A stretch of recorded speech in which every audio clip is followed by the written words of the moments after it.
Blueberry ha ha ha Blueberry।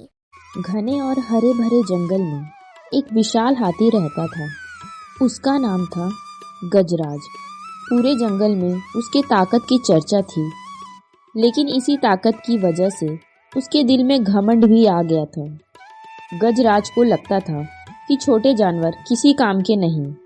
वह जब चलता तो रास्ते में जो भी आता बिना देखे आगे बढ़ जाता। कई बार खरगोश और चूहे उसके पैरों से बाल बाल बचे। उसी जंगल में एक छोटा सा चूहा रहता था, चिंटू। आकार में छोटा था, लेकिन दिमाग में बहुत तेज।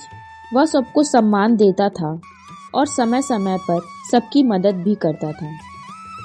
एक दिन दोपहर में तेज धूप में सारे जानवर नदी के पास जमा थे। गजराज भी पानी पीने आया। मस्ती में उसने जोर जोर से अपने पैर पटकने शुरू कर दिए।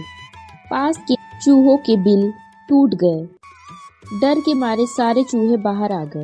चिंटू हिम्मत करके आगे बढ़ा और बोला, गजराज भैया, आपकी ताकत बहुत बड़ी है, लेकिन जरा ध्यान से चलिए, हमारा घर उजड़ गया। गजराज हंस पड़ा। अरे चूहे, तुम जैसे छोटे जीवों के लिए कौन रुकता है? जंगल ताकतवरों का होता है। यह सुनकर सभी जानवर चुप हो गए, लेकिन चिंटू ने मन ही मन में ठान लिया कि एक दिन गजराज को समझ जरूर आएगा। कुछ दिन बाद जंगल में हलचल मच गई। शिकारी आए थे। उसने हाथी पकड़ने के लिए नदी के पास मजबूत रस्सियों का जाल बिछा रखा था। गजराज दौड़ता हुआ आया और अचानक में उसकी जाल में फंस गया। गजराज ने पूरी ताकत लगा दी, पैरों से उछला, लेकिन जाल और कसता गया। पहली बार गजराज को अपनी ताकत बेकार लगने लगी। डर के मारे उसकी आंखों से आंसू आ गए। वह जोर जोर से चिल्लाने लगा। उसकी आवाज सुनकर चिंटू और बाकी जानवर वहां पहुंचे। गजराज ने शर्म से सिर झुका लिया और बोला, चिंटू भाई, आज समझ आया कि ताकत सब कुछ नहीं होती। अगर तुम मेरी मदद कर सकते हो तो जीवन भर आभारी रहूंगा।